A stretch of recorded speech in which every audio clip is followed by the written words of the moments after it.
मैं हारा थका बेमन सा आज ऑफिस से घर आया ही था कि मेरी नज़र सामने किचन से आती मेरी पत्नी पर पड़ी। वो देखने से ही काफ़ी उखड़ी-उखड़ी लग रही थी। उसकी मनोदशा देखते ही मैं समझ गया था कि ज़रूर ही कोई तो बात है, इसलिए मीनाक्षी इतना रूखी-रूखी सी लग रही है। मैंने हाथ मुँह धोए हुए थे, इसलिए मैंने उससे तौलिया मांगा। उसने बिना कुछ बोले मुझे तौलिया लाकर दे दिया। मैंने उसे कंधे पर हाथ रखते हुए पूछा, मीनाक्षी, क्या बात है? आज तुम कुछ उखड़ी-उखड़ी सी लग रही हो। तो उसने मुझे खा जाने वाली नज़रों से देखा और भड़कते हुए बोली, आपको क्या है? फिर चाहे बेटी ट्यूशन से फीस ना देने की वजह से बेइज्जत करके भगा दी जाए, या फिर बेटे पर स्कूल ड्रेस के जूते ना होने की वजह से उसके स्कूल की फुटबॉल टीम में खिलाने से मना कर दिया जाए। आपको क्या? आपको तो बस सुबह 9 बजे जाना और शाम को 8 बजे आना और फिर चादर तान के सो जाने के अलावा एक पल की भी चिंता नहीं है। और ना मेरा कोई ख्याल। डॉक्टर ने पिछले महीने ही दवाई कराने को कहा था। नहीं तो मर्ज कभी भी अपने पैर ज़रूरत से ज़्यादा पसार सकती है। कभी तुमने ध्यान से देखा है मेरे चेहरे की ओर? यह झुर्रियाँ, बेउम्र पकते हुए बाल, जवानी में ही बुढ़िया बनती जा रही हूँ। एक पैसे की दवा नहीं नसीब नहीं है मुझे। यह सब तो छोड़ो, गर्मी में बच्चे तपते रहते हैं, एक पुराना कूलर लेने तक की हिम्मत नहीं हो रही है तुम्हारी। मैं बेड पर बैठा नज़रें झुकाए अपनी नाकामी पर शर्मसार हो रहा था। बीवी बच्चों की परवरिश और उनकी ज़रूरतों का ध्यान रखना मेरा कर्तव्य है, पर क्या करूं? यह मेरा दुर्भाग्य ही तो है। कहने को तो देश तरक्की कर रहा है, लोग खुश हैं, पर मैं कैसे कह पाऊं कि मैं बढ़ती महंगाई और बेरोजगारी की वजह से दिन व दिन ज़रूरत के बोझ तले दबता जा रहा हूं। बिजली के बिल से लेकर घर के राशन पानी तक की कीमत आसमान छू चुकी है और पगार बढ़ाने के नाम पर दफ्तर में धमकी दी जाती है।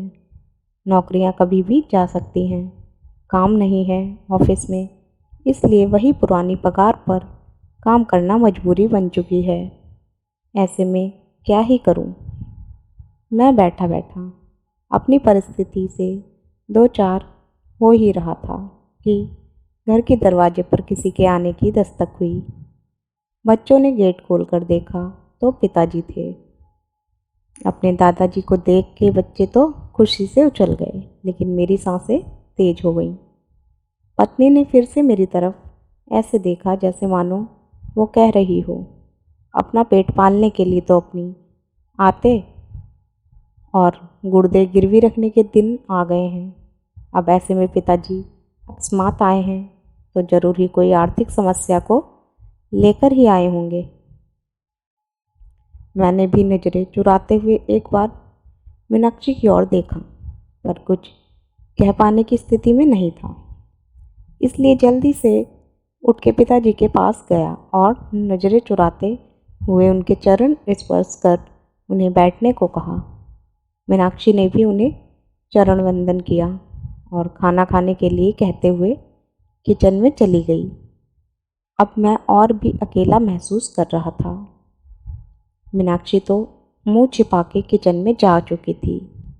मुझे डर था पापा कहीं पैसे की कोई बात ना कर दे, इसलिए मैं जल्दी से जल्दी बच्चों को बुला के उनके पास किया और खुद वापस कमरे में चला गया।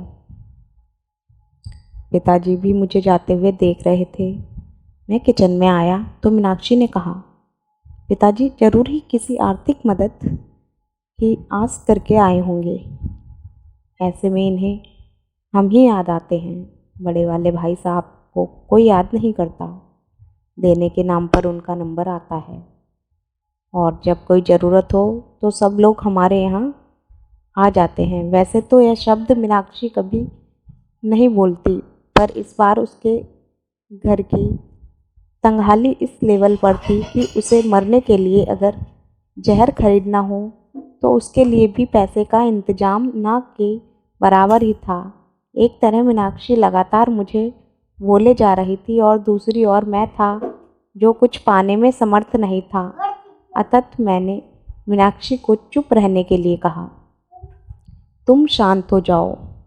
कुछ भी करके कल मैं तुम्हारी दवाई और बच्चों की ज़रूरत का सामान ला दूंगा, पर अभी के लिए पिताजी का मान रखो। उनके सामने घर में कलेश करने का मतलब उनकी मान मर्यादा के खिलाफ है। मीनाक्षी समझदार थी, पर उस पर आर्थिक तंगी का बुखार चढ़ा हुआ था, इसलिए वो बेकाबू थी। कहाँ से लाओगे? भीख मांग के या फिर खुद को गिरवी रख के?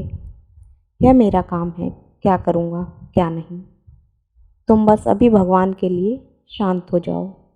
अब मीनाक्षी शांत हो गई। वो खाना लेकर टेबल पर लगा देती है। अब पापा और बच्चे सहित एक साथ खाना खाने लगते हैं। खाना खाते खाते टाइम पापा ने एकाएक मेरी ओर देखा और पास बैठने को कहा। मेरी सांसें और दिल दोनों ही तेज हो गया। कहीं पिताजी कोई मांग ना कर दें, क्योंकि मेरे पास अभी देने के नाम पर केवल वक्त ही था। उसके अलावा मैं जवान भी नहीं दे सकता था। पिताजी बोले, देखो अभी काम जोर चल रहा है, खेती का काम बहुत है, इसलिए अभी की ही गाड़ी में वापस जाना पड़ेगा। मैं यहाँ रुक नहीं सकता। तुम्हारी माँ बहुत चिंता कर रही थी। पिछले कुछ महीने से तुम फ़ोन और बात बहुत कम कर रहे हो, और ऐसा तुम तभी करते हो जब तुम किसी परेशानी में होते हो। यह तुम्हारी बचपन की आदत है। इसलिए माँ के जोर और मुझे मुन्ना और मुन्नी की याद सता रही थी, इसलिए मैं आ गया। यहाँ तक तो ठीक था। अब मैं अवाक बैठा था कि अब पापा क्या कहने वाले हैं। मैंने एक नज़र मीनाक्षी को देखा तो वो किचन की चौखट पकड़े पापा की आड़ किए हुए खड़ी थी, और पापा आगे क्या कहने वाले हैं जानने के लिए उत्सुक हो रही थी। लेकिन आगे पापा ने अभी कुछ कहा नहीं, बस खाना निपटाया और मुँह हाथ धोए। अब पापा ने अपने कुर्ते के जेब में हाथ डाला और एक नोटों की गड्डी निकाली और मेरे ओर बढ़ा दी।